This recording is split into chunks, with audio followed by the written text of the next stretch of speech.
Red Deer, what a sight we have this morning. Mayor Ken with you this morning, and I'm here with my good friend Vicki Finlay at Juntiques at the corner of 51st and 50th.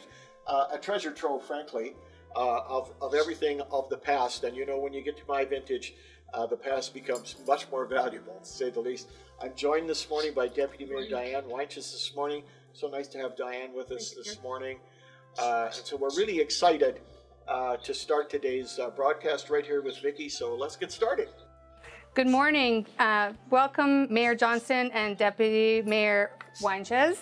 On Monday, Council received an update on the Alberta Health Services Emergency Services contact with the city. Mayor Johnston, can you provide an update on the partnership and collaboration agreement with Alberta Health Services, EMS? Absolutely, you know, and I'm sure everybody, Vicki, would agree that Alberta Health Services obviously is a major partner with the city in the provision of healthcare. So the particular contract that we talked about yesterday at Council was our ambulance contract. So a couple things of note in the contract. One, the contract was extended from the end of March to the end of September to allow us to essentially get into conversation around a very exciting piece of news that we were able to, share with the community, and that was the provision of 3 more ambulances to our fleet. So we have now 5 what I would call 24-hour-a-day ambulances and 3 12-hour-a-day ambulances at staggered times. So this obviously has enabled us to serve the community and serve the region certainly a lot more effectively with a lot more resources. So there are various pieces to the contract that we're working through with AHS now, but the ability to put more ambulances on the road, the ability to provide that increased level of healthcare and so on was or is very exciting. There's great changes in how we're doing ambulancing in the province as a whole, and we're already starting to see the effects at the Red Deer Hospital. So it's an exciting time for the provision of emergency medical service, for sure. Great, thank you. On Monday as well, City Council passed a series of recommendations for administration to explore related to the updated vehicle by hire bylaw. So Deputy Mayor Weinches, what is the importance of reviewing a bylaw like the vehicle for hire bylaw? So a bylaw is about rules and regulations, and sometimes actually making things easier for organizations or citizens who use a bylaw. So in this case, it's a vehicle for hire bylaw, and that includes taxis, limousines, Uber organizations, and it is about the process of consultation that we had in the last few years. And the bylaw hasn't been looked at for a number of years, and we're looking at the age of vehicles. We're looking at how many kilometers should be on a vehicle before perhaps it's either extended or the vehicle owner has to pull the vehicle. We're looking at the rates that they charge. We're looking at the number of plates in the city. And one of the things too, actually there were 2 things that came from Council's discussion yesterday. The bylaw is going to be coming back to us. So it was basically a consultation opportunity for Council to review the bylaw. So a vehicle for hire, the age of vehicles, and the number of plates. So we looked at other municipalities. The joy of bylaws is you can always look at what municipalities do in Alberta and what you like and what you don't like. So St. Albert, I think, Grand Prairie. There was a number of communities we looked at. And so we've asked administration to come back to us on the number of plates, whether we put a cap on the plates, and of course the age of the vehicles. It's all about safety. It's about convenience. We heard one of the top issues was, of course, waiting for taxis in busy times. So we want to make sure that the city is able to deliver it. And if in fact we do lift the number of plates, it might encourage other businesses to come to the community to be able to serve our citizens who rely on that type of transportation. Excellent, thank you. And speaking of bylaws, Council also discussed fundamentals related to the potential future responsible pet ownership bylaw. Deputy Mayor, can you talk about areas presented to the Council for discussion and decision? So one of the things that I liked about that bylaw is the key words responsible pet owner bylaw. And we have hundreds of households in our community who have cats and dogs, and they're wonderful and no problems. But a lot of times, council and administration receives concerns about barking dogs, perhaps aggressive dogs, roaming cats, cat feces. So those are two of the things that, again, the bylaw was presented to council. Council was reviewed it with some suggestions and questions, and it'll be coming back to us. We also talked about honeybees. Both Mayor Johnson and I in the past have met with citizens who wanted to have honeybees, but there was a fabulous piece of reading in there about the research of bees and the protection of when you bring beehives in, what that might do to pollinators in the bee species. It can bring some disease in.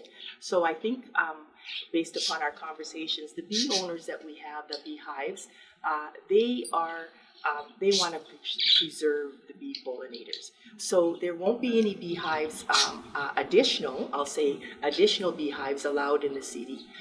There's current licensed beehives by Alberta government. Those will be the same, but we are not going to be allowing any more beehives. And there's lots of research being done by the federal government, researchers, to be able to ensure that we preserve our bee species, because we all recognize the value of our pollinator parks, the importance of pollination for our food. So what we do on that is very important. And again, looking at other municipalities, what they have done. So those are a couple of the things, but now that the bylaw has gone out, we're sure that certainly the media will get lots of attention to it. And we're looking for some more feedback on it to make sure we get the bylaw right. And a bylaw can come back anytime if we don't get it right, to make sure that we're meeting the needs of the citizens. Enforcement is also a piece on that, additional enforcement dollars over the coming years when we do our budget. There'll be that request coming forward.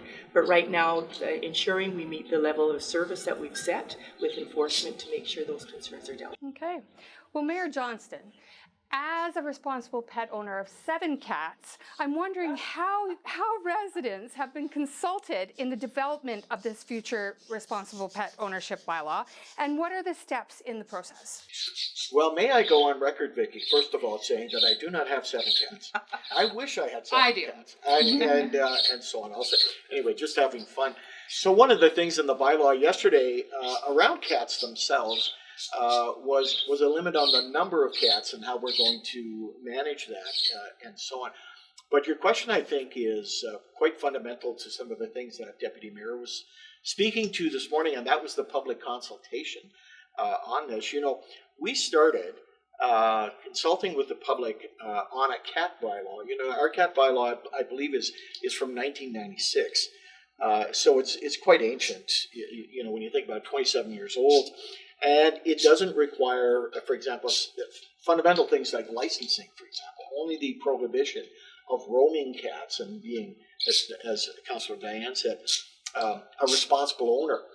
So we started in October of 2020, consulting with the public, and we took a 2-year consultation program from October 20 of 2020 to October 2022. We talked to industry groups, veterinarians, for example, that sort of thing, the general public itself, experts, as Deputy Mayor Diane spoke to, around the bee side and the chicken side, and so on. Because let's not forget, we also, I think your wonderful parakeet this morning reminds me that we talked about chickens yesterday, chickens as well. So we did a very, very extensive public consultation, and you can imagine, Vicki, that when you bring pets into the conversation, it's often a very emotional topic. You know, my cats, your dogs, your chickens, for example, all those things. So we were pleased at the end. We had a wonderful, I would say one of the best presentations I've ever sat through from administration yesterday with our team. The public indicated that on reviewing the bylaw, 57% of them said you got the bylaw right. 43% said you missed in a few places. And that could be, as Deputy Mayor was saying, that could be around things like the number of pets, for example, like the licensing fees, things like that. So I expect we will get quite a wave of feedback, and rightly so. I'm even quoted in one of our newspapers this morning as saying, my cats have been freeloaders for years, and now they have to pay their own way. So I don't know how you feel about that. But I'm really looking forward to the bylaw coming back. I think fundamentally we have taken an approach where we can be more responsible. And just as an example, we have a 15% return rate now for cats. Think about that. When a cat goes missing, 85% of the time, it doesn't come home. So we think the licensing part of it will push that ratio up and reunite a lot more owners, with their pets, because of course that's what a license will do. All right. And just on the chicken bylaw, that I think one of the reasons why we brought the bylaw forward was the process of the licensing for hens, no roosters. And we've received lots of requests since we initially brought the bylaw in that we increase the opportunity for licenses in the city. Yes. So there won't be any increases per household, but the number of licenses throughout the city is open now, and people will be able to apply for them if they want some hens in their backyard. I'm sure that would make people happy, and me and my cats will be watching closely to see when the bylaw comes out. So City Council give us all 3 readings to the annual property tax rate bylaw. Mayor Johnston, the property tax rate presented to Council was lower than originally approved in the fall. Can you explain how this happened? Oh, absolutely. Often we forget, Vicki, that our property tax bill is really in 2 components. There's the municipal component, and then typically there's the educational component.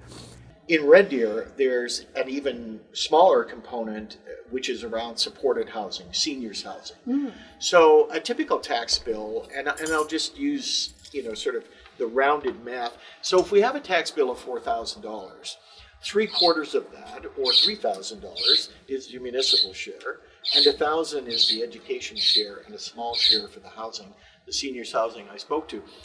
Typically what happens is the province of Alberta on the education side will inform the city of what their requisition or amount of tax will be for education.